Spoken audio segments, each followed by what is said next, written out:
ভাবতে পারো, এক ভূত আসছে, কিন্তু মানুষ খাওয়ার জন্য না, ওর দরকার ওয়াইফাই।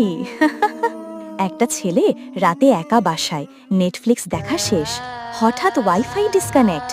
বের হলো রাউটার রিস্টার্ট করতে, হঠাৎ পেছন থেকে শোনা গেল কেমন যেন ঠান্ডা গলায়, ভাইয়া, ওয়াইফাইটা কি আবার চালু হবে? শোঁস। ছেলেটা ভাবলো ছোট বোন হয়তো ডাকে, কিন্তু ও তো গ্রামের বাড়িতে। পেছনে তাকিয়ে দেখে একটা সাদা শাড়ি পরা মেয়ে, চোখ নাই, মুখে শুধু একটাই কথা, নেট লাগবে ভাইয়া, টিকটক দেখতেছি, কাঁদুন। আর ছেলেটা, ও এখনো রাউটারের পাশে বসে আছে, ভূতের টিকটক যেন লোড হয় ঠিক মতো, কাঁদুন।